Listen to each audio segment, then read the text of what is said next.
So I would like to welcome Dr. Sylvia Butterfield to the stage. She is the acting director of the Directorate for Education and Human Resources. Dr. Butterfield has a long career at the National Science Foundation. She served in many capacities. Thank you so much, Chantel. Hello, everyone, and welcome to Day 2 of the Robert Noyce Teaching Scholarship Program PI Summit. As was stated, I'm Dr. Sylvia Butterfield, the Acting Assistant Director for Education and Human Resources at the National Science Foundation.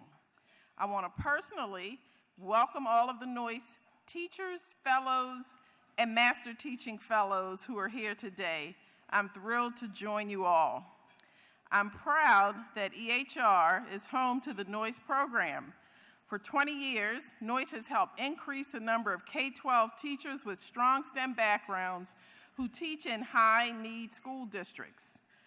Our nation needs highly qualified teachers who can impart a deep understanding of these subjects to students. And I can say personally that I wouldn't be here today if it were not for teachers like you. Noyce is helping turn the tide in producing gifted, inspirational teachers in STEM disciplines. As we celebrate Noyce's 20th anniversary, I'm excited to recognize the impact that this program has had on STEM education and teaching across the country. In the early 2000s, while many NSF programs were focusing on secondary and college level education, the Noyce program was able to produce elementary school teachers in addition to secondary school teachers. Many schools that had little to no pre-service STEM teachers prior to their Noyce grant increased the number of graduates per year after receiving their Noyce award. And over the years, because of Noyce, we've been better at effectively disseminating best practices for teacher preparation. Noyce has provided funding to 2- and 4-year institutions of higher education and community colleges. It's also supported learning assistant opportunities for undergraduates to decide if they're interested in teaching before formally deciding on a teaching path. As you know, interest in the program continues to grow with the expanding opportunities through the different tracks. Through stipends, fellowships, and more, Noyce offers many ways to contribute to teacher training and development at so many levels. And in May of last year, there was an important change to the program with the release of the latest Noyce Dear Colleague letter, which funds research experiences in STEM settings for pre-service K-12 teachers. The program is having an important impact on the infrastructure of higher education, and institutions such as yours have grown the number of Noyce scholars more and more each year. But encouraging the nation's youth to gain a working knowledge of science and math is no small feat, and working in high-need school districts adds to the challenge. But these are impediments we must overcome in order to provide students with the skills that will allow them to prosper in a highly competitive innovation economy. For example, we know that having classroom teachers who are formally trained in STEM fields can help engage students in STEM at a crucial age when they're forming lifelong interests. And it's PIs like you who help to make this possible. You are developing the next generation of STEM educators and ultimately shaping the future of the STEM workforce. Your Noyce projects are recognizing that high-need schools have particular challenges across a range of issues, including cultural awareness, equity, and social justice that future teachers must recognize if they are to thrive in these schools. And the work of today's speaker, Dr. J Wompstead, who has more than 15 years of experience teaching math in Atlanta, is an example of just that. Dr. Wamsted writes about race and racism, and his works have been featured in multiple journals and magazines. I want to thank all of the teachers who are here today for their incredible work, for the incredible work that you continue to do. I look forward to today's sessions. And before I go, I'd like to acknowledge the amazing partnership between Noyce and the American Association for the Advancement of Science, or AAAS, for making the annual Noyce meetings possible.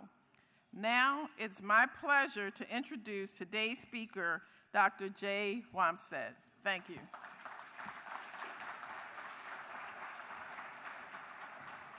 Hey, y'all. Good morning. Good afternoon. I'm sorry. It's so good to be here with you. I don't have to look at, okay, there's me. Okay. So that is my digital classroom. I debated about whether to use my digital classroom or not. Like many of you, I went home in March of 2020 and had to build a virtual presence that I didn't really have. And I built that digital classroom, and I really kind of loved it. I fell in love with it. And we went back in 2021. We did about 9 weeks at home, and then we did hybrid the rest of the year. I kept my virtual classroom going. And then this year, we were just full on the whole year. But I really loved it. I just couldn't get away from it. So I kept my classes structured in my digital classroom because I loved it so much. I'm going to see if this works. Now, there is a downside to this. That's my Bitmoji, okay? What you'll notice is that it doesn't really look like me anymore. I've been trying to grow my hair out, and I had to make a decision last week. I either had to cut my hair for you so that I would look like my Bitmoji, or I had to redo my entire presentation with new Bitmojis. And I chose to do neither. So you're getting this, and you're getting that. But this is how every day starts in my class. And there'll be a date on the board and a little bit of news, and then we'll go to a little agenda. Here's ours. I'm going to try to walk. This is more space than I'm used to. I'll try to walk around. I may not be good at this. I'm going to start by talking about me for a minute. I'm going to give you just a little bit more about my background because I think it's important. And I'm going to talk about why bias is so important to us and the connection from me to Noyce to bias. I'm going to talk about bias in 3 areas. I'm going to talk about gender. I'm going to talk about sage on the stage, and I'm going to talk about race.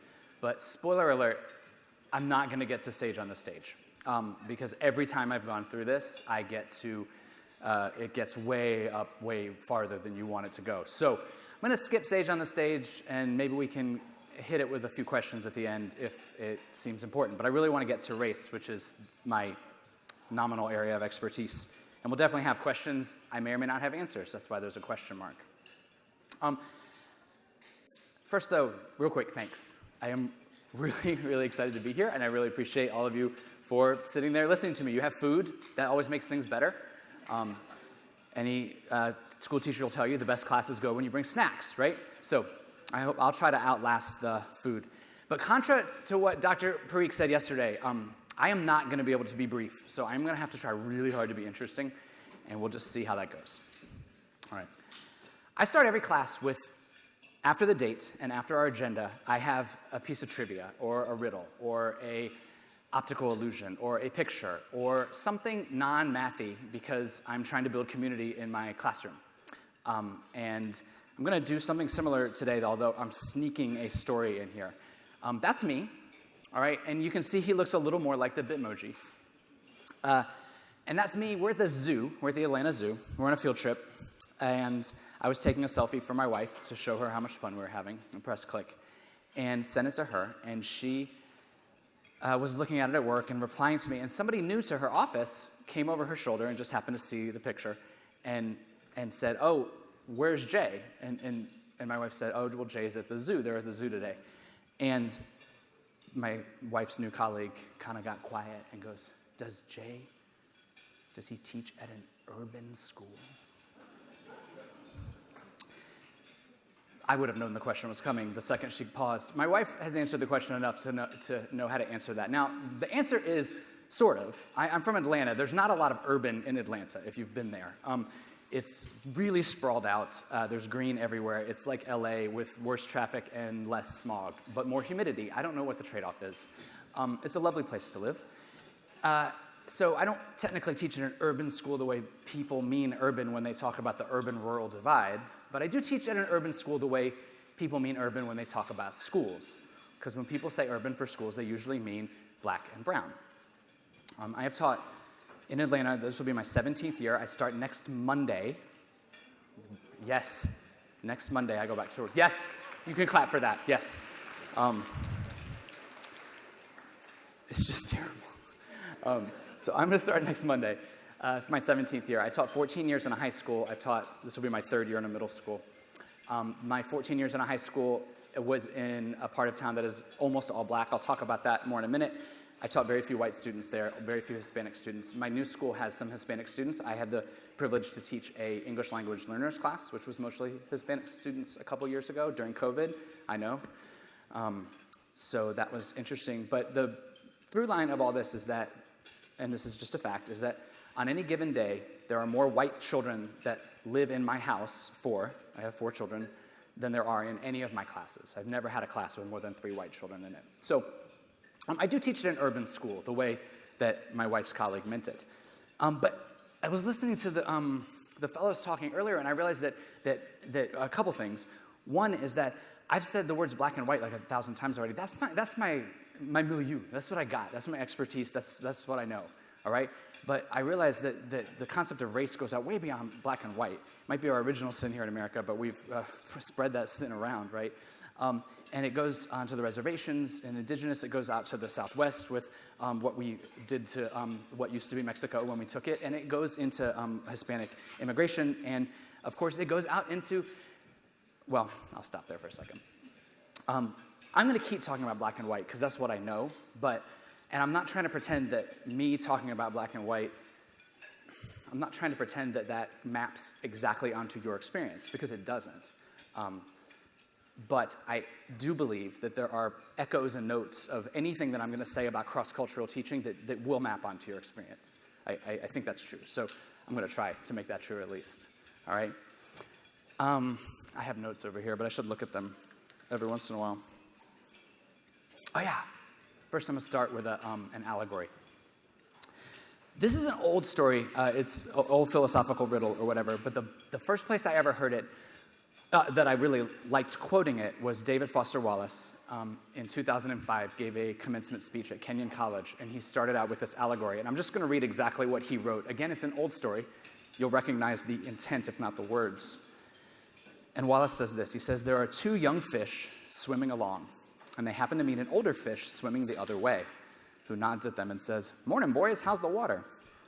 And the 2 young fish swim on for a bit, and then eventually one of them looks over at the other and goes, 'What the hell is water?'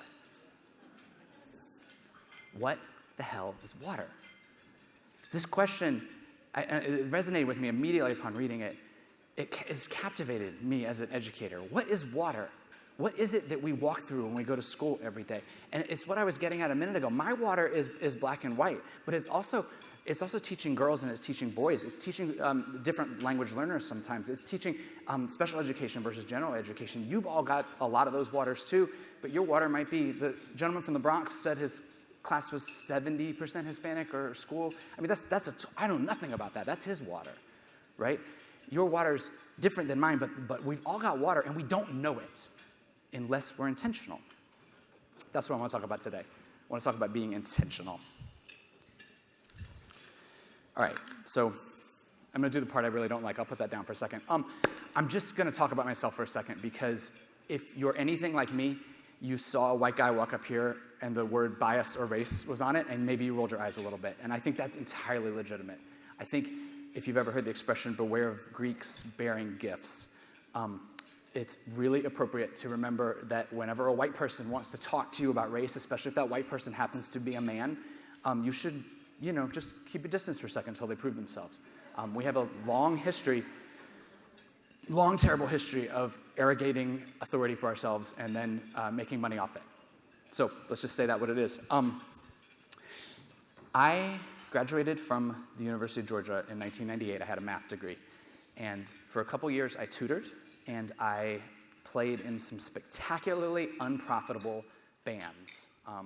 One of them was pretty good, one of them was really bad, but by 2005, when I had gotten married and was tired of going out every weekend and living in a van with 4 other guys who didn't want to shower the whole time we were gone and coming home with $50 in my pocket, I decided that this was not for me. And so I decided to go back and be a teacher, because I'd always liked kids and I still liked math, and I was tutoring full time. And I was going to be a private school teacher because I had a lot of connections at this one private school, and I got into several rounds of interviews, and I was going to go teach at this private school where I had tutored so many students, and it was going to be really great and really easy, and my life was going to be wonderful.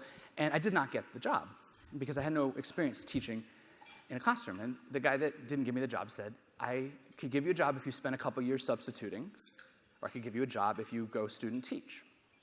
And I didn't really have a couple years to substitute, and that didn't sound like fun to me. But going back to school did sound like fun. So I walked into Georgia State University. Well, I applied first, but I got accepted into a master's program at Georgia State University. And one of the hinge moments of my life is I'm walking down the hall, I'm like turning in this form and that form, and I was knocking on someone's door. I don't even know why I was there. I just was walking down the hall, past a room that I would later defend my doctoral dissertation in. I know that vividly. And I'd never been in this room before on this hall. And I walked past this door and I saw a sign that said, I don't remember if it said Noyce Foundation interviews or Noyce Scholarship interviews, but it said Noyce something interviews. And something made me stop. And I looked in and I saw 3 people I did not know. One of them was, I know some of you all know Dr. Christine Thomas, who was running the program at the time. And I said, what is a Noyce Foundation? And she said, well, we'll help pay for some of your school, and we'll put you in a cohort, and you'll have some extra support, but in return, you're going to teach in Atlanta Public Schools for a couple years. And I thought about this for a minute, and I thought, this seems like a pretty good deal. Like, the money, the cohort sounded great, like teaching. If you weren't in Noyce, you were kind of cut by yourself, and I liked the thought of having a group around me. And I could teach 2 years in public school before I went back to my private school life. I figured I could do that. So I signed up, and I did it. A couple years go by. Oh, no, I skipped the part where they placed me at another hinge moment of my life, where they put me on the west side of Atlanta at a school called Mays High School. And Mays High School is arguably one of the 2 most famous high schools in Atlanta for black Atlantans. It is also a place that no white person has ever heard of. And that's not coincidence, that's segregation. Washington High School is probably the most famous. It's where Dr. Martin Luther King went. It is near Spelman and Morehouse. Mays High School was built in what was a black suburb at the time, and was the center of the black middle class for many years before the black middle class entirely vacated it, and it became not middle class anymore. It was a very famous school, and I was very lucky to be there. And I was also, not just were there only black students there, and I'm talking 99.5%, that's the part of Atlanta, 99.6% of students are black. But in Atlanta, we don't have the problem Dr. Just was talking about yesterday with needing black educators. Atlanta Public Schools is so many black educators. It's wonderful. I was one of 3 or 4 non-black teachers in the whole building. There was 120 teachers, and 110 of them were black. It's a glorious place to be if you're a black educator, I think, or at least they say so. I'm not black, so I can't say that for sure. But it was a wonderful place to learn about race, and to also learn how little I knew and how little I understood about what my water was that I was swimming in. Taught there a couple years, was about to get out and go get that private school job, and then a friend of mine there who started out as a mentor became a colleague, a black man who went on to he's a principal at a different school now. He called me and said, Jay, we're going to go get our PhDs. And I said, Dante, that sounds like a terrible idea. And he said, no, you don't have kids yet. He had kids already. I don't even know why. He's like, you don't have kids yet. This is the time. And I was like, I don't. He's right. And then I said, okay, I'll do this. We'll go have kids. Which started the worst 5 years of my life, where my wife and I chose to have 3 children in the 5 years that I was working on my dissertation. So when I defended my dissertation in 2013, this is a true story, we had 3 children under the age of 4. Our oldest had not turned 4. Our youngest had not turned 2. Yes. No, not me. Clap for her. And our youngest was 6 months old. I defended a dissertation. Ostensibly, it's in math education, but that's a lie. Don't let that get out of the room, but it's a lie. It has nothing to do with math. It's all about race. I wrote a dissertation. It's lengthy. You could look it up. I don't recommend reading it. It's all about white teachers in black schools. And at that point, I was done with the private school life. 5 years of being in a doctoral program had changed me. I was like, no, I don't need that. I mean, this is where I want to be. I want to be doing this. And my professor sat me down, my lead advisor, I can't remember the word for some reason, I'm blinking, but the guy that signed off on my dissertation, his name is Dr. David Stinson. Some of you might know him. He sat me down and he said, Jay, you are never going to be as marketable as a professor as you are today. I really think you need to quit school. Like, I've got 5 schools that you could go, quit teaching, and I've got 5 schools I could get you interviews at, and you could go be a professor there. And it was tempting, because one of the women that I marched through the whole way with, she went on to go be a professor somewhere where she sat in a department with one of our heroes, Gloria Latson-Billings. Like, she got to sit with her before she retired. It was amazing. And I'm not saying I could have got that job. I probably wouldn't have. But the thought of a job like that is amazing. But I decided not to.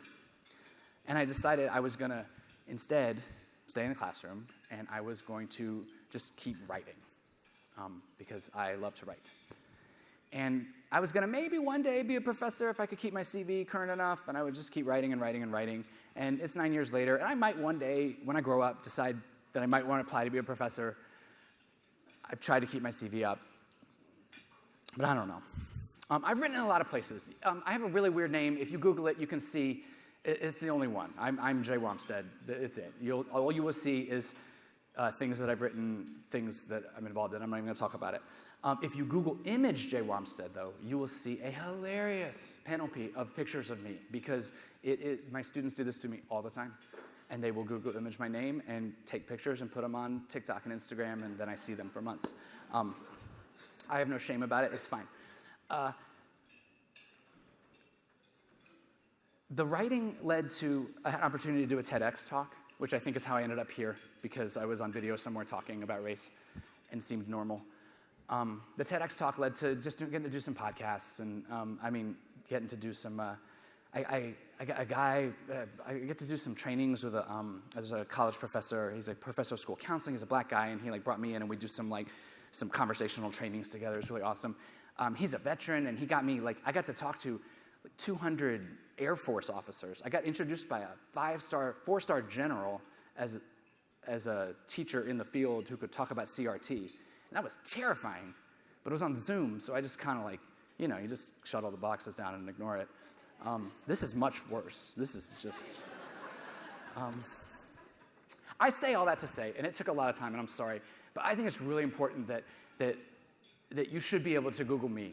I'm not saying you need to, but you should be able to and see that people have read my stuff, and they've clapped back at me. I've been admonished, I've been praised, I've been thanked, I've been attaboyed, I've been harangued, I've been corrected, and I've taken it all and tried to be better. And I'm going to take today and try to be better. Some of y'all are going to come say something to me afterwards, and it's going to make me a better teacher, better writer, better human, I hope. And that's been going on for 17 years. I write for 3 reasons. And this is important, because y'all are all looking at that white savior thing up there and you're ready for me to get there. Oh, it's not there. It's going to come back. I write for 3 reasons. One of them is that I might want to be a professor someday. One of them is that I just like it. My wife and I are working on a trilogy of middle grades time travel family mysteries. It's my favorite thing to do. If you know anybody in traditional publishing that can talk to me about how to publish a middle grades time travel family mystery, I would love to talk to that. I love to write, but I also write because I am a reformed white savior. And let's say reforming, because I think, much like an alcoholic is always an alcoholic, I think a former white savior might always still be a bit of a white savior. I just said that for the first time right now, so don't quote me on that. But it might be true. I skipped a part of my bio, because I wanted you to like me first. In the year 2000, I moved to Atlanta. Well, in 1999, I moved to Atlanta because I had graduated from college and couldn't stay there. And I took a job with AmeriCorps. I heard somebody mention AmeriCorps up here earlier. And they placed me with an organization that works with the homeless called the Task Force for the Homeless. And I worked in a soup kitchen for a year. I slept in shelters a couple nights a month and would get up and make coffee the next morning for the men. It was a men's shelter. I went from this really sheltered life as a UGA, Athens, big, small town college. It was a huge college in a small town, kind of just sheltered life, to being faced with poverty and racism that I had never seen. And that's on me. That's naive, it's ignorant, it's oblivious. But I'd never thought about poverty and racism the way I had to think about it at 23 years old when I took this job. And it activated me in a bad way, in a white savior-y way.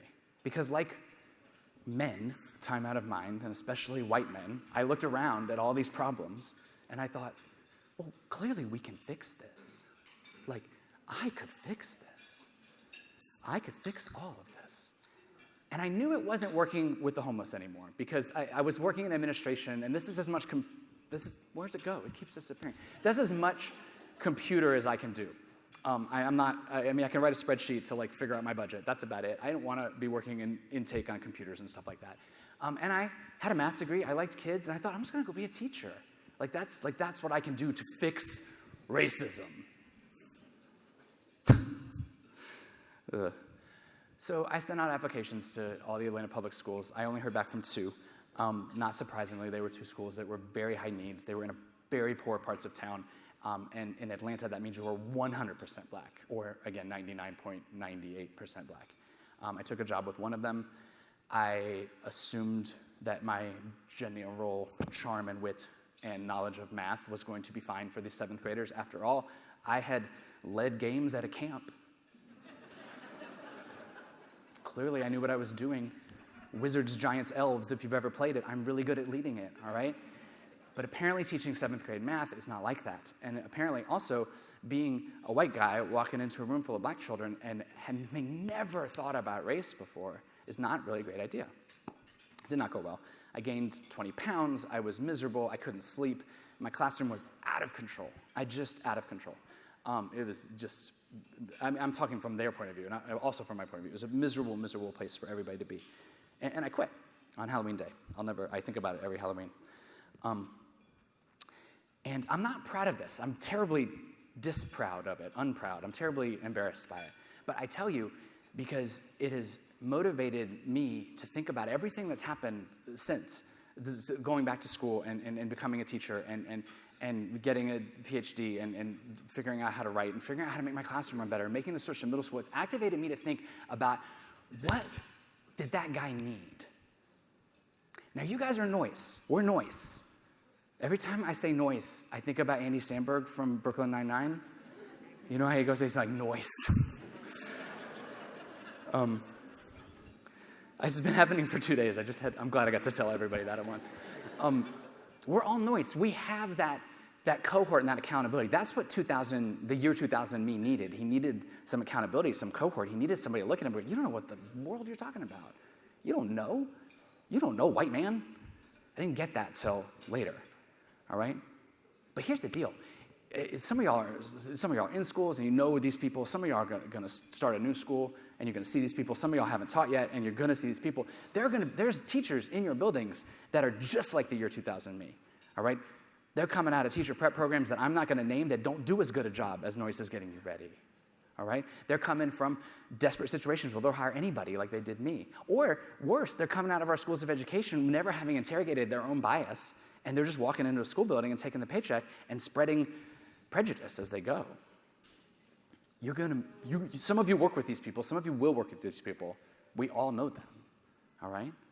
And that was me in 2000. And I want that guy fixed. It's not even that I want him gone, because I think white saviors are well-meaning. I think they're nice. I think they're kind, mostly. I think they want to do what's right. I think they're just stupid. At least I know I was stupid. Every time I talk about white saviors, I like to end with these 2 quotes, all right? Because when I quit that job, everybody told me, and by everybody, I mean my white friends and family, they were like, you did the best you could. It's not your fault. Don't worry about it. Everything's fine. You tried. But the question of racism is not about intentions. It's about outcomes. And what I did in the year 2000 was racist. And it had a racist outcome. It left a classroom of 7th graders in a lurch. John Berger's a poet. I don't know much about him. I read this quoted in a different article. But he says about savior mentality, he says, a singer may be innocent, never the song. And yeah, I was naive. I was young. It wasn't my fault. All that might be true, but my song was still racist. The question of racism is not about intentions. It's about outcomes. I totally lost where I was going. I already said what I wanted to say next. The question is where do we go as Noyce people? Where do we go when we go to our schools? How do we both examine our own water? How's the water, y'all? How do we continue to examine our own water while also helping those around us examine theirs? And I'm talking specifically about your colleagues. Because do not mistake it. They said it yesterday. They are coming for us. And by they, I mean the people that are writing these CRT bills, the Don't Say Gay bill in Florida, they are coming for us. And these bills are vague and they're dangerous. And they're making it so that if you say the wrong thing in a classroom and the wrong parent hears you, you could get in trouble. Could you get fired? Probably not the first time. Could you eventually? Probably. They're trying to make it vague. couple months ago, I was in class, and it was just that sweet spot but after the beginning, but before the end, where everybody knew what they were supposed to be doing, but they were still doing it, if that makes sense. And I was just basking in the glory. I was just walking. I mean, I had my hands in my pockets. I was just walking around, observing and listening. It was just so glorious. And I walked by a couple students, and they were talking about the Trail of Tears, which was not my assignment, to be clear. I don't remember what my assignment was. I know it wasn't the Trail of Tears. But they had just learned about the Trail of Tears the day before. Their 8th grade social studies curriculum is called Georgia Studies, and they just talk about the history of Georgia. And the great teachers at my school, great teachers that aren't afraid to like push up against these CRT laws. And they were talking about the Trail of Tears, and I just was so excited they were talking about something. And I stopped to talk, because my school is built on Cherokee land that was evacuated for the Trail of Tears, all right?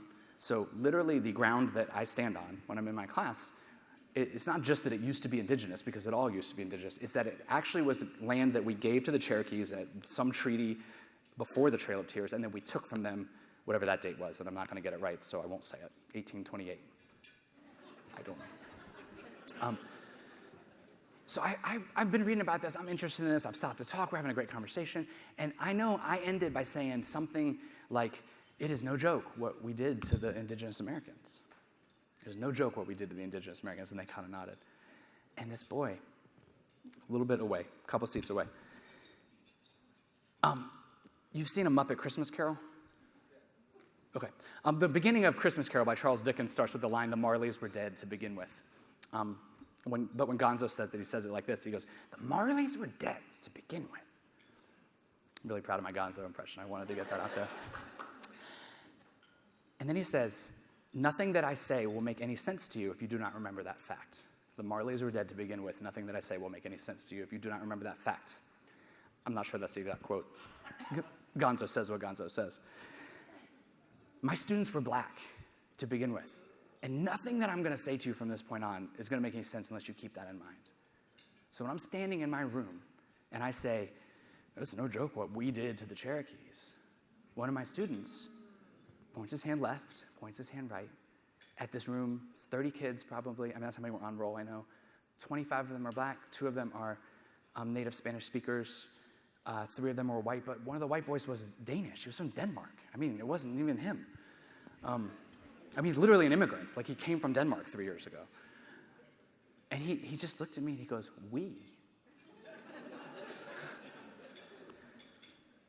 What do we do in a moment like that, though? What am I supposed to do? We've already passed our anti-CRT law. That passed at the end of the school year. But at that point, we had an anti-CRT resolution passed out of our very acrimonious school board. You will see our school board in the national news sometimes. I won't get into it all, but we're very divided on race in our county. And I just kind of have to tell you, I teach in Newt Gingrich's old congressional district that since Newt left has gone from 95% white to 60% black. So the history of America would suggest that that is not gone quietly into that good night. I don't know. It's not going well for the white people that are left, and they're very mad. What do you say? What do I say to that kid? Do I keep talking about the Trail of Tears? Do I really get into it? Do I go over and whisper to him so I don't get hurt or caught? Do I say what I really want to say, which is, "Me, the Trail of Tears, oh my Cherokee white people"? I'll come back to what I said to him in a minute. What I want to do today is I don't even have a watch. Like, I've been timing this out. I've been talking. I'm sure I'm like 30 minutes over already. I haven't even got out of the introduction. Someone's going to have to flag me down at, is there a clock? Can I see a clock? Should always put a clock. 106? That's amazing. All right. I'm going to talk about 3 areas of bias real quick. And I'm going to have to cut Sage on the stage, I think. Even though I'm going to run over, I'm going to cut Sage on the stage because I want to talk about gender and I want to talk about race. I'll come back to Sage on the stage if it works out.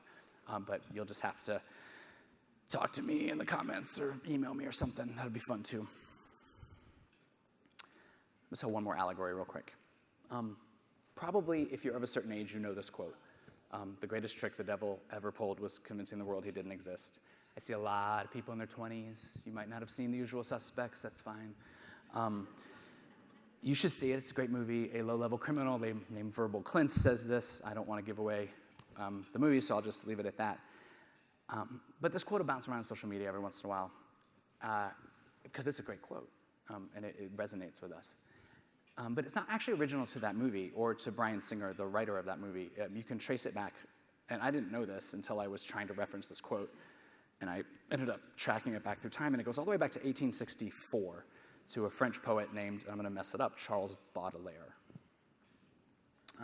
And he wrote nowadays we would call it a prose poem, I guess. It's just a couple pages. You should Google it. I'll put the title up in a second. It's called The Generous Gambler, and it's about a man who meets the devil and spends the night gambling. He loses his soul. He wins his soul back, but with a catch, and I won't ruin the catch. You should read it and check it out. But in the middle, the devil says this, or the man says this, because he's the narrator. And I'm going to read it. Oh, I can read it from here. The devil avowed to me that he had been afraid once only, and that was on the day when he had heard a preacher cry from his pulpit, "My dear brethren, do not ever forget, when you hear the progress of lights praised, that the loveliest trick of the devil is to persuade you that he does not exist." When you hear the progress of lights praised, the loveliest trick of the devil is to convince you that he does not exist. This is what's going on right now. This is what's going on. And The Usual Suspects, it's hopeless. The devil just wins. I hate to give away the movie, but he does. In the poem, though, and there's something hopeful here, because in the poem, we have a signal to look for. We can beat the devil if we look for the signal. What's the signal? The progress of lights praised. Let's talk about this. Let's talk about this first with gender, all right? I am less expert, whatever expertise I claim to have is more in race than in gender, but I have a 13-year-old daughter, and then I have 3 white boys, and I spend all my time thinking about how to raise a 13-year-old daughter and 3 white boys. My daughter's white, too. I just don't worry about her as much. When my daughter was 7, we were sitting at the kitchen table, and her and her 2 brothers, they were 5 and 3, they were splitting up a pack of Smarties, you know, little candies, the sugar candies. And there were 15 Smarties in a pack, and so everybody got 5. And the 3-year-old, he's Simon. He's going to lead the story. He just walked away with his Smarties. Probably took him 6 seconds. He's done. But he left. And John and Kira, that's the 7-year-old girl, a 5-year-old boy, ate their Smarties slowly, because that's what they're like. And so we're sitting at the kitchen table eating Smarties. And I decided this was the right time to introduce division. Now, my daughter did not know the word division up here, but she knew it here. She'd been dividing things with her brothers their whole lives. I thought this was a great opportunity. Kira, you took 15 Smarties. How many Smarties did everybody get? Well, they all got 5. Well, do you know 15 divided by 5 is 3? Well, what's divide mean, Daddy? And we're having a great conversation. Oh, I'm just so happy. My little teacher soul. That's what teachers do in the summer. We talk to people that don't want to talk to us about educational concepts. And finally, I asked my daughter, what's 18 minus 3? I don't know why. I can't remember. I wrote this down so long ago that I don't remember exactly why. And, you know, she's not going to count on her fingers, so she's counting backwards from 18. But before she can say it, my son cuts in and says, well, it's 15. And that's not surprising to me. We did math a lot with Kira. I wasn't surprised that he could do that quickly. He hadn't even started kindergarten, but we do math a lot in my house. And I turned to him and I said, oh, well, how'd you get that? You know, because that's what you have to ask when you're a math teacher. And he said, well, I knew 8 minus 3 was 5, so 18 minus 3 must be 15. And I was like, oh, that's my boy. Like, I was just, like, really excited. I was really proud of him. And I said, that's good job. And he's still, like, chewing on the first Smartie. And I turned back to Kira. We kept talking. And then I know this one. I don't know why I asked it. I said, well, what's 9 plus 8, Kira? Again, it must be really fun to live in my house, right? I said, what's 9 plus 8?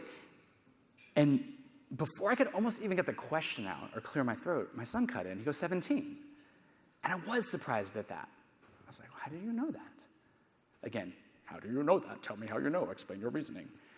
And we said, well, 10 plus 8 is 18, so 9 plus 8 must be 17. I was like, yes, that's so good. I'm so proud of you. And I was about to, like, call Simon back. He's only 3, but I figured we had a moment. I was going to get more Smarties. It was going to be, like, Smartie City and just, like, math. And my daughter sighs.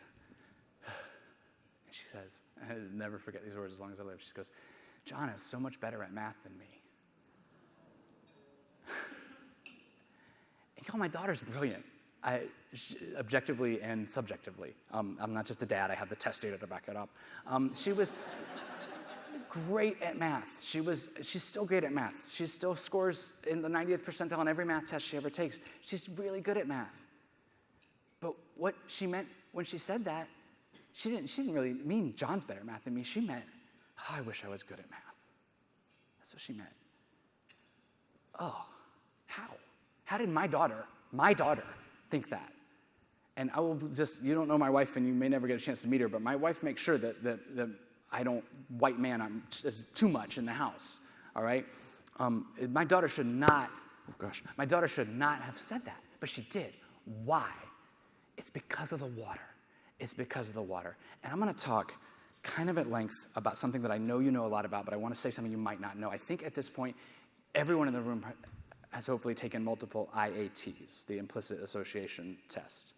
And if you haven't or haven't done it recently, it's the one where I'll just do black and white because this is the one I take the most often. They show you pictures of black and white faces, and you have to associate them with either positive words or negative words, and then they flip the script, and it's all randomized, and they measure your reaction time based on how quickly you can associate a black face with a positive word versus a white face with a positive word, all right? And they do, if you go to the website right now, it's housed at Harvard or Yale. If you Google IAT bias test, I think it'll pop up.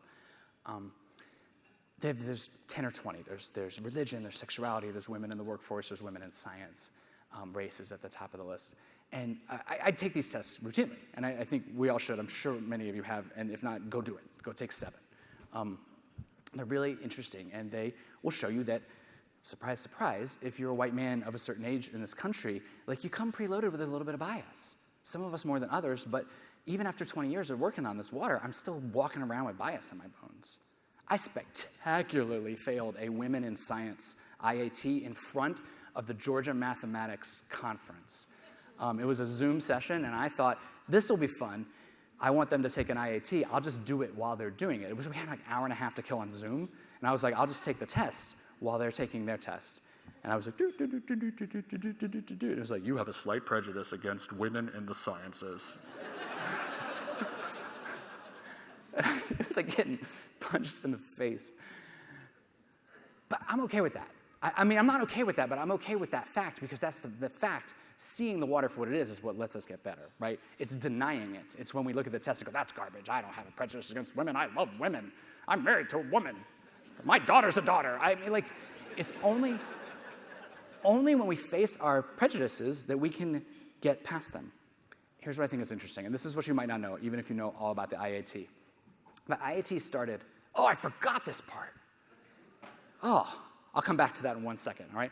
The IAT started with insects and flowers, all right? I'm going to put the book up in a second, the book by the people that developed it and subsequently wrote about it.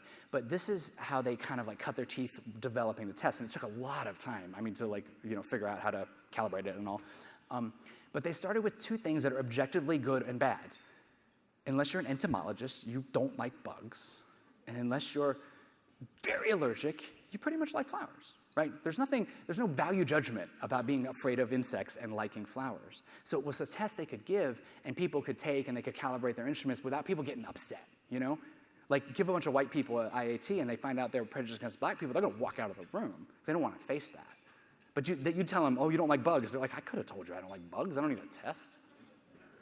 This test isn't online anymore, but it is in the book. And I'm gonna recommend this to you to prove what I'm saying, is that so in the book, they just have like copies of the test, the paper and pencil versions they invented like 20 years ago before the internet. And I took the insect test, and I remember exactly where I was. I was in my room. It was during a planning period, and I sat down very calmly. It just was like had jazz playing, I think, and I was like, I'm gonna beat this test. I'm gonna show them that they can't tell me I'm scared of bugs. All right? And I bombed the test because I'm scared of bugs. But the point of that is that you can't choose your way out of automatic responses. When they were developing the insects and flowers, they were in a room probably a lot like this, and they went into a breakout session with 38 PhDs, all right? These are some of the smartest, or at least best educated people in the country, right? You got that. And they basically dared them, beat this test. They couldn't beat it. These eggheads, we're all sitting around trying to beat the insect and flower test. We can't beat it. Why not? Because you can't decide against your automatic responses. You can only change and grow and get better over time. It's not a one and done. If you've ever been in a relationship with another human for more than a week, you've had an argument that's come up twice, right? And if you've ever been in a relationship for more than a year, you've had an argument that's come up 3 times. And if you've ever been in a relationship that's lasted a decade, you've had an argument that's come up 5,000 times. And it always starts from somewhere so basic.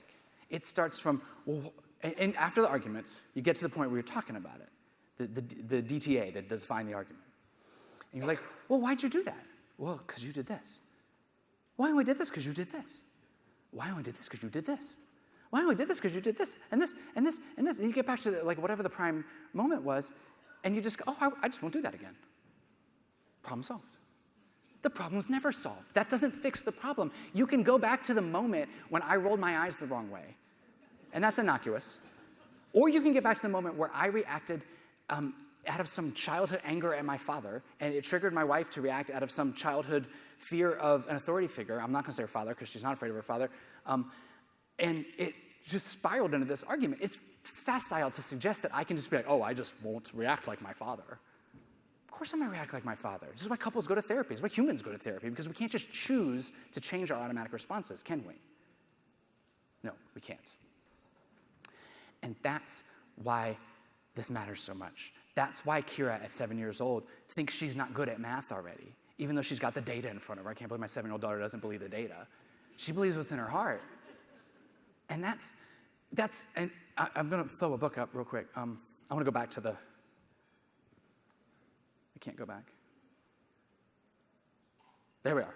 I just wanted to come back to this when they're praising the progress of lights. The situation isn't great for women right now. The lights that they're praising is that women are graduating from college at far higher rates than men. I'm sure you know that already. In 2014, women were 57% of college degrees. Women graduate in 4 years, 10 points higher than men graduate in 4 years. They graduate in 5 years, 7 points higher than men. And it goes on like that. They graduate from college so much faster. So much so to the point that if you listen to the wrong kind of talk radio or read the wrong kind of internet columns, you will hear that schools are a war on boys. You will hear that our colleges have become too feminized. Because for the first time in history, or at least the first time in our history, men aren't winning just by sitting around. You can clap at that. Men aren't winning just by sitting around. We actually have to get off our butts and try. We can't just fall, I was going to say ass backwards. I just said it. We can't just fall backwards into success. And if you're a white man in this country, we've been falling backwards into success for so long, time out of mind, and now that all of a sudden women are graduating college better than us, it's a war on boys. They don't like boys in the schools. I tell you, I've got 4 kids in the schools. They like my boys plenty. And they still treat my daughter. Anyway. Women aren't graduating with math, engineering, and computer science degrees at the same rates, though. They're graduating with other degrees. And that's fine. That's neither. It is here, though, because the STEM careers are the high-paying jobs that are going to build the future, right? So when we're talking about women graduating at these inordinate rates and men freaking out and declaring a war on men, what they're not seeing is that men are still taking all the big jobs. Men are still graduating and taking these prestige positions, the ones that are building our 22nd century world, if we make it that far. This book hit me really hard. I just read it. It's by a guy who, and this is how I'm working on my water. It's by a guy who was a teacher. He is a teacher and a principal, and he taught in one school. And they did this weird thing where in middle school, they split their academic classes by gender. I don't know if that's weird or not. I've never taught in a school like that, but it seemed weird. And I'm not here to argue that that's a good idea or a bad idea. I don't even really care. He's not arguing for it either. What he's saying is that he's got this very disparate experience in this school for a long period of time as a building leader and as a classroom teacher. And he went back and forth between the two, which is rare. Experience teaching, like they would be in 6th grade, boys and girls together, and then they would split out for 7th grade. And he was dealing with all of them all the time as a teacher and principal. And he wrote this book, and it's just a phenomenal book about how we construct gender, how we misconstruct gender, and then how we put children in these cages based on our construction of gender, and how we do that automatically sometimes. And this isn't just white men. I'm just quoting from the book here loosely, but he talks a lot about how female elementary school teachers will do this too. They will spread the myth of I'm not as good at math. And it's not their fault. He's not saying it's anybody's fault. He's saying it's the water we're swimming in. But we've got to fix it. Man, he keeps talking. I'm not going to talk about this right now. I am going to say you wish you could hear this story because it's a good story. And I'll just pause. Those are my kids. But the girl, you can tell she's 13 just by that look she's giving. And next year, I teach 8th grade, and she's going to be in 8th grade, and that is going to be my whole life, is that eye roll right there. That's John in the yellow shirt. He's 11 now. That's Simon. He's 9, and Bo is 5. You can tell there's a little gap. I had a great story about it. You're going to have to hear it later because I want to talk about race. And I don't want you to fall asleep because I can tell the food's gone because I'm not hearing as much clinking. Got pages and pages of sage on a stage here.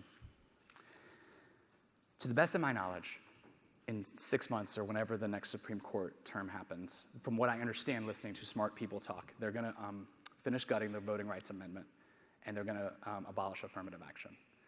And they may not be able to make it illegal altogether, but they're going to just gut the, I don't understand how the law works, but they're going to gut it enough that it's going to effectively go away.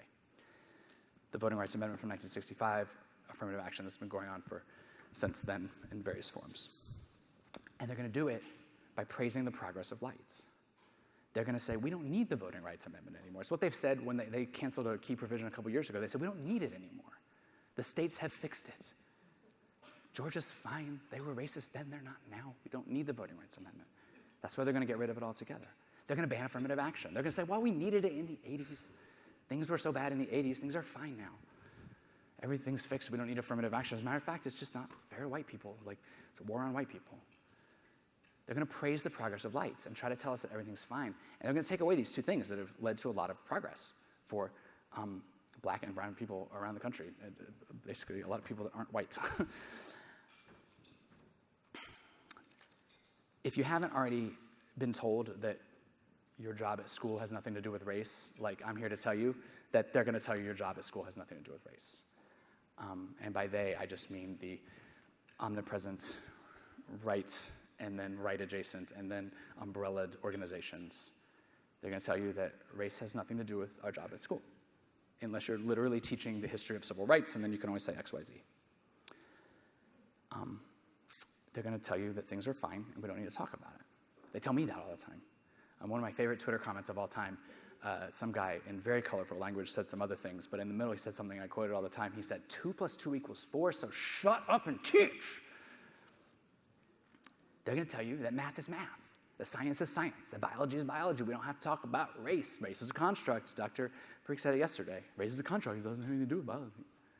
Maybe not, but it's still a social science construct. It's still something that exists. They're going to tell you not to talk about race. But look, let's talk about the progress of lights. And this is just some brief things. Please, I would encourage you to look this stat up for yourself. University of Georgia, college football national champions at the moment, just in case you're curious. It's our flagship state institution. 8% of the school is black in a state that is 32% black. I don't think that number's much better where you live, but it might be a little better than that. And somebody, I can't remember who was saying it yesterday, but we know that 32% of the state is black, but I bet 36% of the state is college age, right? Because of the way age cohorts work. Georgia Tech, it's only 5%. Georgia Tech is one of the better engineering schools in the country. It's not as good as UGA at anything, but they like themselves. Georgia Tech sits in the middle of the city of Atlanta. It is 95% non-white. There's only 5% black people. I said that all wrong. Go back. It's only 5% of black people go to school at Georgia Tech. Y'all, Atlanta is over 50, maybe 60% black. The city of Atlanta is probably more like 70. Atlanta is one of the rare places. I've looked this up, this statistic. I'm not going to get it right. We're a very black city, all right? Some of y'all know this already. It is shocking that one of the better schools in the country, Georgia Tech, sits in the middle of this black city and proudly advertises its non-blackness with just 5%. That's crazy. It's really crazy, but it is. Here's some things that matter to you at school. Just a couple headlines I found with some quick Googling. recently. The age-up effect. In 2014, I read a study, black boys are viewed as older, less innocent than whites, research finds.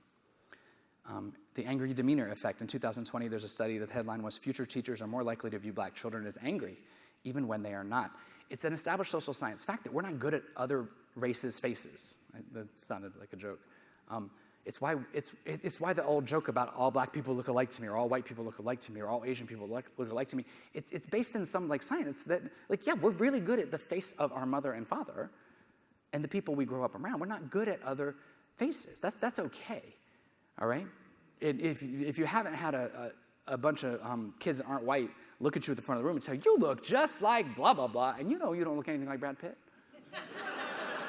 You know for a fact, but you'll take it anyway. But it's insidious when we're talking about looking at children, and it's documented that white adults think black boys are older than they are by 2 years. So you're looking at an 11-year-old, you think he's 13. Well, 13-year-old you treat differently than an 11-year-old. If you're looking at a 12-year-old and you think he's 14, well, that's very different. 14-year-old's almost grown, right? If you're aging that child up in your mind, you treat them differently. That's bad. It's a disaster for white teachers around the country. Same with the angry demeanor effect. We don't know how to read other people's faces, so when a black child is sitting, looking at TikTok, we think they're mad because we read their faces wrong. That's documented. We have to fight it, though. Just because it's real doesn't mean it's not bad. This leads to bad things. The crime and punishment effect. A study finds that white teachers of black students are more likely to punish students for misbehavior. Black students are suspended at twice the rate as white students. I'm sure you know that. Black students are underrepresented in gifted programs nationally by 2/3, and Hispanic students are underrepresented by 3/4. And if black students and Hispanic students are underrepresented in these gifted programs, you get one guess who's overrepresented. Right.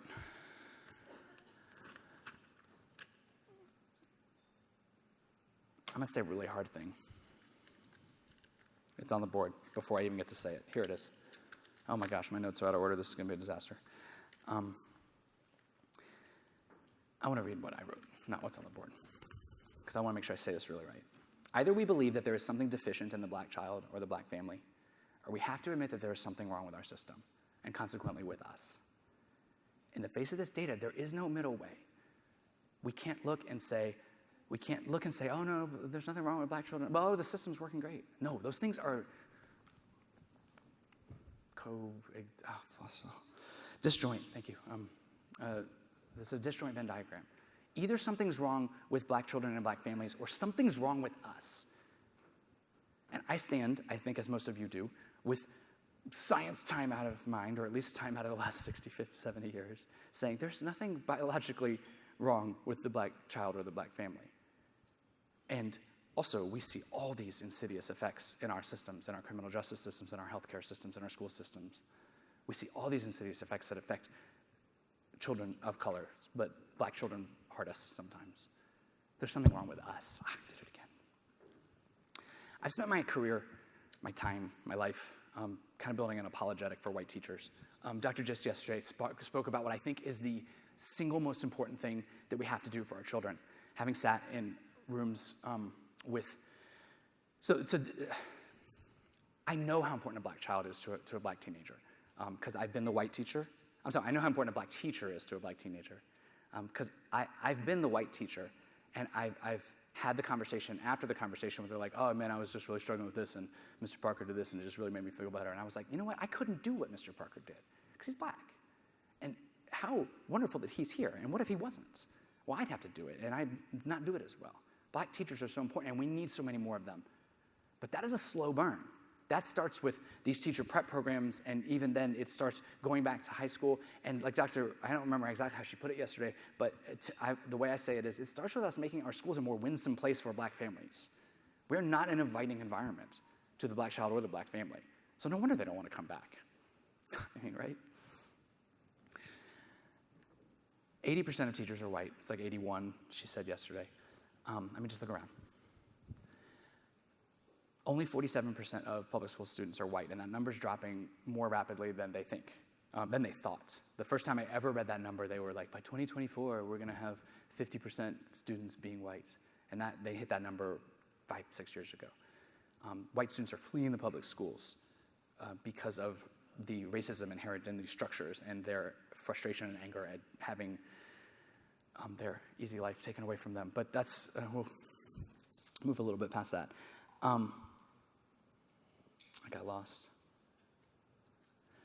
We need white teachers, though, in the time being. It's ridiculous to suggest that, yeah, we just need more black teachers, we're gonna snap our fingers, we're gonna get black teachers in the building. No, yes, that would be great, but we're not gonna be able to snap our fingers. We need to make white teachers better as we go. And that's the only reason I'm standing here right now, is because I think that as Noyce people, we can walk out and both make ourselves better. And I promise you, I'm just telling you, like, I'm gonna walk out of here and think about something I said, and I'm gonna, like, course correct something in my classroom, because there's so much to do. And you can do that too, even if you've thought about everything I've said already. Even if your environment is totally different than mine, right? Because you don't teach black children, or you're not white. You could still teach cross-race or cross-culture and have something to think about. But again, like I said, there's those people in your building, your teachers, your colleagues. They need help. And I'm not telling you you can save them, but you can at least stand up to them. My message is kind of simple today. It's not social justice. I'm a big fan of social justice, lesson planning, social justice, action plans. I got to write a book chapter about social justice in the mathematics classroom, but I do think that they're coming for us. And like, the more and more you say social justice, the more and more you put yourself in harm's way, in the crosshairs of the angry people. I think it's worth it sometimes. But that's not my message for today. My message isn't CRT either. Although I love CRT, I think every teacher should be instructed in it in some way, but I don't think they should say it. You don't need to say it. It's just a legal theory. But I wrote something once called, I don't teach CRT, but I am a CRT teacher. And I think that's how we should all be. My message today is just simple. It's just about the power of our relationships. It's just about the way we move through that room as the most powerful person in that room. And I thought that was me. It doesn't matter. That's my alarm. And every time it goes off like 17 times a day, right? Is anybody else like me with the alarm going off constantly? Okay. And every time my kids are like, so why is that alarm so lame? And every time I'm just like,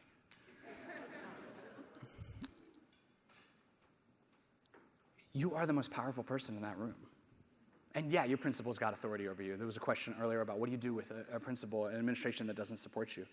And the answers I heard kind of ran the gamut of, like, you shut your door and do what you got to do. Because they're not there most of the time. They might bother you a lot. They might lead to a lot of your stress, but they're not the most powerful person in your room. Most of the schools I've worked in, the people didn't even know who the vice principals were. They would walk in the room and they'd be like, hey, who was that? I'm like, that's your vice principal. They're like, are you sure? You are the power in that room. And the way you navigate, the way you walk through the water of your room matters. And the way you relate to your children matters. I think I can wrap up because I'm going to fly through the last couple things. Everything's out of order. Oh, no, I got it. Here we go.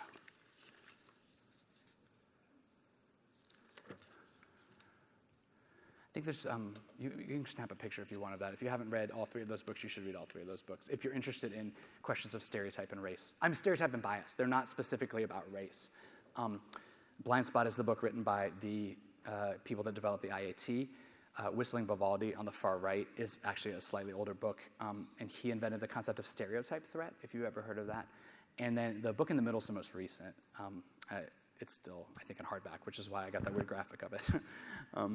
But they're all wonderful books about bias, and not just bias in one specific type of way, but like you can see from the cover of Whistling Vivaldi, it's about bias in all its forms. And I think bias is like the most insidious thing in our classrooms. If I'd had time, I was gonna bust some myths real quick. But there's no real quick in my life, so I'm just gonna just kind of fly through busting the myths. I was gonna bust the myth of math and science as a universal language. I think that's one of the things that leads us, we were raised in that water, and it leads us to maybe teach poorly because we assume that it's something as math and science teachers we don't really have to worry about. It's something for other teachers. But math and science, it's not a universal language. I've seen Contact where they send the digits of pi out to the aliens or whatever. Like, that means nothing to the children in my room. I told that story before, they're like, what? They send pi to the aliens? I'm like, no, the digits of pi. Math is not a universal language. I'll just read that quote because it's there. Race and culture are not only core to the learning process, but also they are central forces that organize our society and determine access to high-quality mathematics instruction. I'm not going to say that name right. I will try. Naila Swad Nasir. The second insidious myth that I think needs attention is colorblindness. I know my age, this is how we were raised by our well-meaning left-of-center parents. We were raised to not see race. We were raised to not talk about it. I grew up on Army bases and in Augusta, Georgia. Like, I was surrounded by black families and black children. And I never had a black friend. As a kid, I never lived anywhere near a black child. I always lived in different parts of the base or different parts of town. I didn't go to school with them once we got off the Army base. And yet my parents are super left of center. And I got to Atlanta at 23 years old and had never ever probably said the word black before because I thought it was wrong, right? If I saw someone in the store, I'd be like, I saw a man in the store. Because if I said I saw a black man in the store, my mom would say, you don't tell he's black. Don't tell me he was black. And now there's a bad way to say that I saw a black man in the store, and there's a right way to say I saw a black man in the store. My point is that pretending we don't see color is a huge lie. It's just a mess. This is I don't know the provenance of it. I first read it in Beverly Tatum's Why Are All the Black Children Sitting Together in the Cafeteria, another book that everybody should read 5 times. It's called a stipulative definition of racism. It's not a real definition. If you post it on Twitter, people will yell at you about it. It's not an actual Webster. It's not in Webster's. But it's a great thought experiment because let's assume you, like me, have prejudice. Whether that's black and white, or straight and gay, or men and women, or cis and trans. Let's assume you have some prejudice. And I just named enough stuff that y'all all got it. Let's take as given what I just said, that you are the most powerful person in that room for 180-something days, 90% of the time, 95% of the time. If you're prejudiced, and if you have power, that unconscious implicit bias is gonna worm itself out, and it's gonna lead to racism, or sexism, or ableism, or all the isms. Because prejudice plus power leads to racism. The only option we have is to try to address our prejudice. Not to deny it, but to try to address it. To say, I don't see color, would be as stupid as saying, I don't see men or women. I don't see people with glasses or people without glasses. I don't see blonde people or brunette people. I just see people. We don't. That's ridiculous. And it leads to racism. In order to dismantle unjust racist structures, we must see race. We must see who benefits from their race. Seeing race is essential to changing the system, or as Lisa Delpit says, if we don't see color, we don't see children. How are you going to look at a child who almost certainly glorifies in their culture, in their home, and say, I don't see color? Teachers do it all the time. They think they're doing the right thing. Kids come into the room, and they want to talk about how their family did something from the black culture, from the Hispanic culture, or from this culture, from that culture, and the teacher's like, shh, no. We're all Americans here. If you don't see color, you don't see children. We got to see children. The last myth, I'll just show one graphic and move on. This is a bad one, though, because there's some truth in here. The myth is it's not about class, it's about race. It's about class, not race. And there's a whole school of thought of it's for people that do care about race, but just are so hardline, kind of libertarian. They kind of perpetuate this, that if we just dealt with class, all the other stuff would wash out. And I think all the data we've looked at belies that nonsense. Just fixing money isn't going to solve this problem. This graphic is from 2015. I just love this graphic so much. It holds up in multiple studies. I'll just point out what all it is just black and white unemployment rates at different education levels. And if you look, every level, the black unemployment rate is either equal to or higher than the white unemployment rate from the previous level. And I'll say that a little more baldly, is that a black person with a bachelor's degree has roughly the same unemployment rate as a white person with a high school diploma. That's not about class. If getting a college degree doesn't buy you a better unemployment rate and you're black, that's not just about class, that's about race, right? And we could talk about 1,000 studies. This is just a guy I know from Twitter, but I like the way he says this. The most pressing issue in education today is the same issue that's always existed. It's the racism that fuels the inequity and injustice. I kind of tend to agree. I'm kind of done. Bettina Love, in in her book, wrote this. She wrote, as educators, we must accept that schools are spaces of whiteness, white rage, and disempowerment. We cannot fall into narratives of racial progress that romanticize how far we've come. She's like Baudelaire, right? She says, don't get fooled by the progress of lights praised. Don't let them tell you how far we've come, right? The devil's back there hiding in the whiteness and the white rage and the disempowerment. The devil's hiding in that war on boys nonsense. The devil's hiding in the white men need to be a protected class insanity. Don't let them praise the progress of lights made. We've come a long way, yes. Is this a better place to live than it was 50, 70, 100, 200? Yeah, yes. Did we fix anything? No. I never came back to my wee boy. Before I tell you him, I'm going to tell you one more story. I had a girl. So there was a Tic Tac challenge.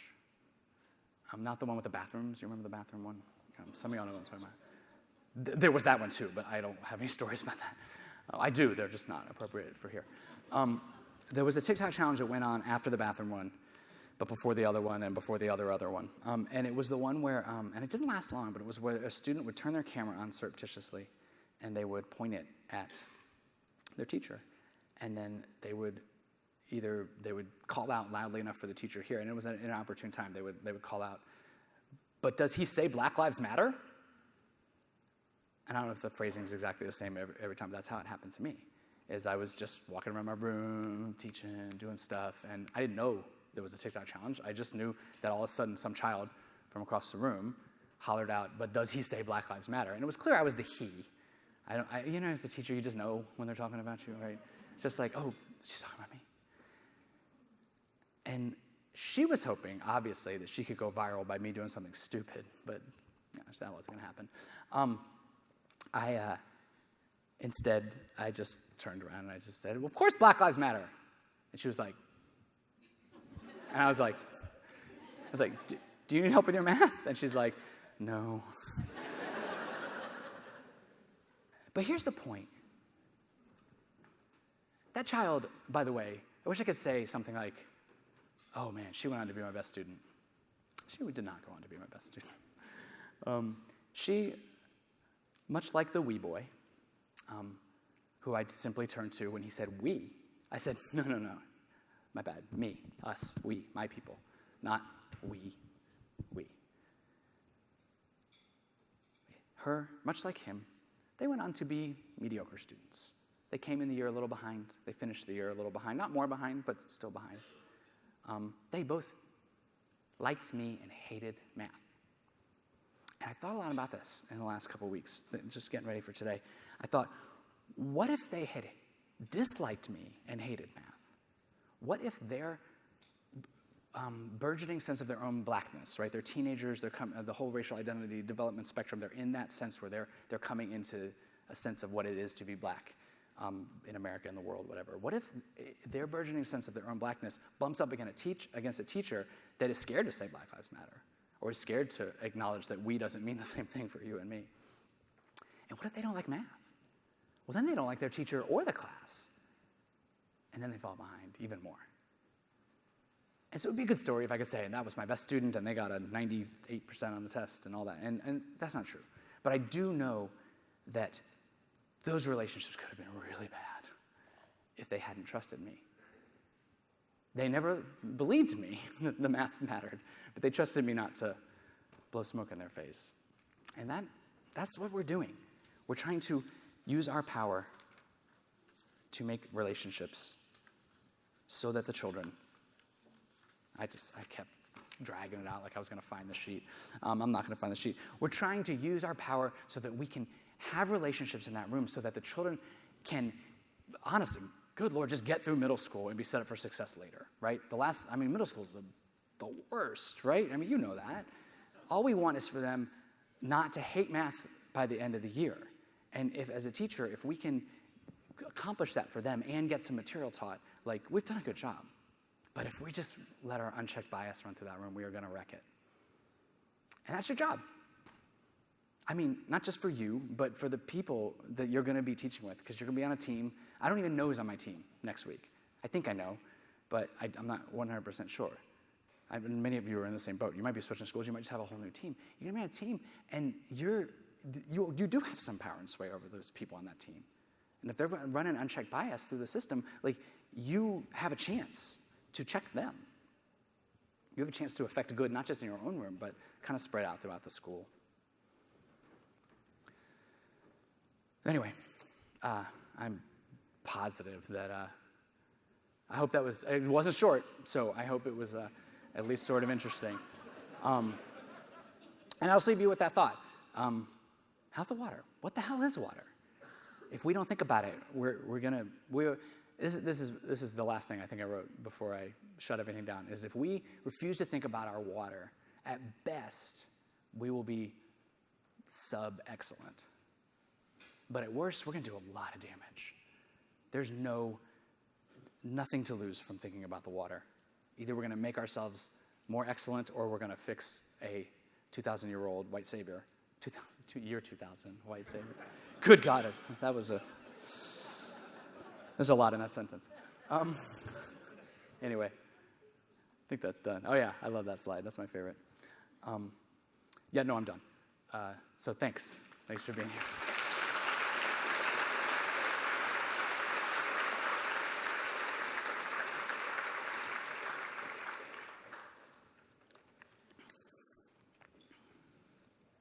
We have time to take questions from the audience. If anyone would like to ask a question, I can bring the mic to you, or feel free to come to the mic. Oh, please. That was easy. How did you realize that you had a white savior complex? Because I think that a lot of white saviors don't realize that they're doing that. My name is Bella Kitsis. I'm from Jacksonville, Florida. So I know Jacksonville. Yeah, so I teach at a high school that is 70% people of color, 77% people of color, 47% speak more than one language. Wow. So, and 2/3 are free reduced lunch. So, but that's the question: is how did you realize that you had a white savior complex? So, it took a while. Because the ego is not an easy thing to ignore or to break. So I kind of just told myself the same thing my friends and family told me. It wasn't your fault. It's no big deal. It's no big deal. It was only honestly when I started teaching the second time, which is my actual career now, right? That I was able not just to look back and say, oh, that was going on then, but also there was still a little bit of that in me. I mean, like I said, a reformed white savior, I think is still just a white savior that could do something stupid if they don't want to. I was lucky. There was a certain part of my career that's just super serendipitous in that I started teaching in the year 2006, and I'd never heard of this guy, but somebody named Barack Obama burst on in the scene. And it was I taught at an all-black school in a historically black part of Atlanta, and I could talk about whatever I wanted about Barack Obama. Nobody was there to tell me that you can't talk about politics with your kids, you can't show political cartoons. And so I just got to, I got to have a lot of conversations that I don't think y'all can have now, that I was able to do things that I think in Florida, in Florida, you're not allowed to show a political cartoon about Martin Luther King and Barack Obama fist bumping. I got to do that. So,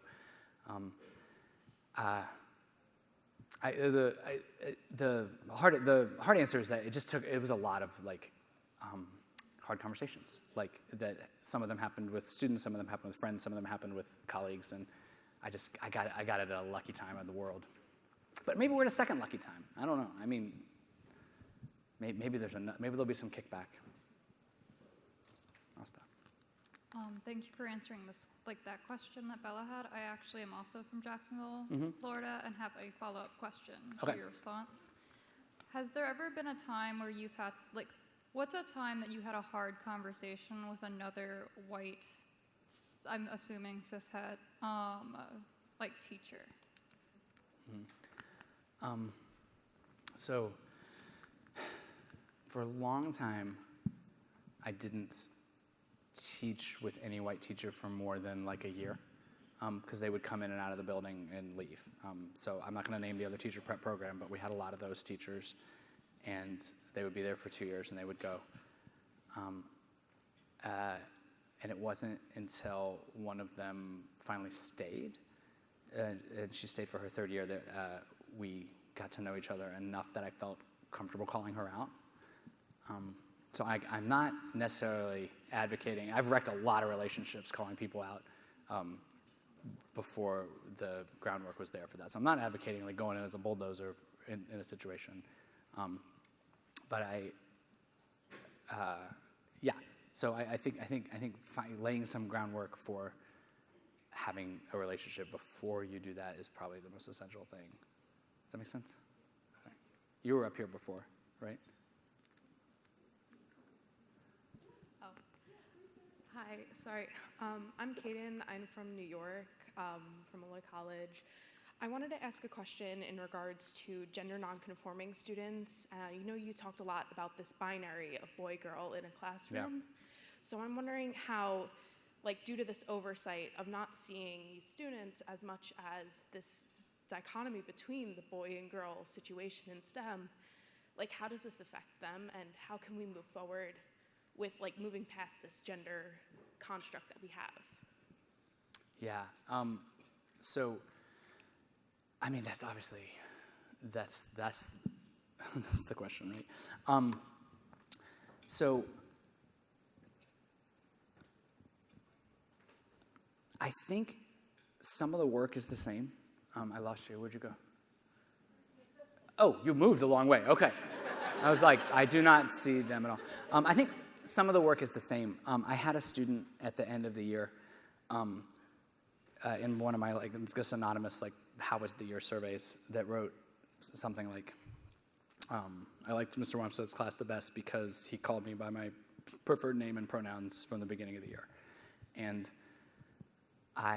while I appreciated the shout out, it was a private shout out, but while I appreciated them saying that, I also it was dispiriting because I thought to myself, this child has 12 or 13 teachers in this building. Am I the only one? I can't possibly be the only one that let them say their preferred name and pronoun. And I actually know some teachers just don't know how to do that because they haven't done that work ahead of time. It's just I think it's a similar work looking at our bias and how it is we're raised. That student did go on to be a really good math student, and I do think about them, about how miserable they might have been if I'd rejected them. I don't know the answer. In that book I recommended, which does talk a lot about boys and girls and is in a school where you're going to have to choose the boy classroom or the girl classroom. He kind of hand waves around that. So I mean, he wrote the bulk of it. It's an academic book. It's 5 years to write. So I don't know what the future is for that. I just know that right now in Atlanta and in lots of places around the country, we're raising boys and girls as boys and girls to a certain age, and then dealing with what it looks like to transition. And I know that's not true in other places around the country at younger ages. So in Atlanta, we just we're behind. So I don't know what that looks like in the classroom as we go forward. Hi, my name is Alex. I'm from Henrico High School right outside of Richmond, Virginia. At one point during your talk, you mentioned that you, as a teacher, are the most powerful person in the classroom. And I am curious as to how you conceptualize the difference between being powerful and being authoritative. Oh, that's a good question. So I do think that that being authoritative is important, as opposed to the contrast that usually draws between authoritarian, right? I lost you too, but I'm just gonna. Oh, okay. So I do think being authoritative is important, and somebody, I think it was right there, was talking about the way class can devolve real fast without rules. I mean, without structure. So, like just some blind abnegation of your power is only going to result in the class being crazy. So when I talk about the importance of recognizing our power and trying to mitigate against that, I'm not talking about rules or an authoritative vibe. I was going to use a different word. I am talking about, once I was talking to it was a grown-up, and we were talking about his kid. It might have been his grandson, I can't remember. And it was just, the conversation was frustrating me because it was like about assignments that hadn't been turned in. It was just one of those like, where I was just in a hurry and they wanted to talk about this, and I was like, just da-da-da-da. And at some point I must have gotten loud. And the grandfather, I think it was a grandfather, just said, "You're not gonna take that tone with me." And I thought to myself, like, I think that's what I'm talking about with power. Like, I have all the power in that relationship, right? Like, I mean, he can go around me and get to the principal or the superintendent, and there's ways there's mechanisms for him to subvert my power. But in that moment, I'm the powerful one. And when I don't watch how I speak to him, like, that does damage. And he was, grown man. He was older than me. He wasn't going to take it. But, like, what happens when I say that to a child, right? I'm just damaging them because they might not say something back to me. So that's what I'm thinking about in terms of power.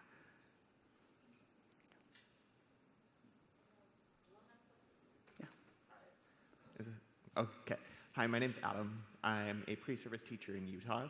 And I was wondering, besides just building relationships with your students, what are ways or strategies or tools that you use or provide in your classroom for your students to call you out for behaviors that you may not have recognized as racist, sexist, homophobic, or whatever, but are actively harming your students? Ask it one more time. Do you have any tools, strategies, or methods besides relationship building for your students to call you out in your classroom? Yeah. Okay. Yeah. So that is one of the reasons that I did choose to walk through my little PowerPoint. In that I think like I said at the beginning, I start every class with something non-mathy, because I'm trying to create a culture where we talk about non-mathy things, and then that lets me, when everybody should have done this, but it lets me, for some reason Amanda Gorman popped in my head, but when Amanda Gorman gives that speech, I get to go into class the next day and just put it on the board, because we have a culture of that already in the room where I can put Amanda Gorman on the board and it's not weird, right? I know I did talk to some teachers after that happened. They're like, well, I haven't talked about race once all year. It's weird if I go in and show Amanda Gorman. And I can kind of see that if you'd skirted it the whole time. And so I guess part of relationship building is setting up a culture where you can do things like that so that when you do something wrong, they're comfortable clapping back at you. And part of that just is structural. I just literally have this time built into the class, and sometimes I don't have anything interesting, and I'm like frantically Googling optical illusions or frantically Googling weird trivia middle school students will like. I mean, it's not always Amanda Gorman level interesting. It's just did you know the fastest animal in America? I forgot it, but that's what we do. Jaguar? I can't remember. Yeah, and the other thing is I think both of those stories have a theme of listening, because I think students they're gonna call you out, and they're just like my teenage daughter. They're gonna do it in a way that if you wanted to walk away, you could, because that's how they win. Is they do it under their breath or sideways or walking down the hallway, or I'm talking about my daughter. But I think children do the same, students do the same thing. They will call you out, and if you're not attentive to that, I call it the undercurrent. If you're not attentive to the undercurrent of the classroom, you'll miss it. And if you're afraid of the undercurrent, you'll skip it. So I think that's another thing that's really important is they're gonna call you out one way or the other. They just might do it, not quite behind your back, but to the side of your face to see what you'll do. And I think it's worth stepping up to that. Thank you so much. Thank you. It was awesome.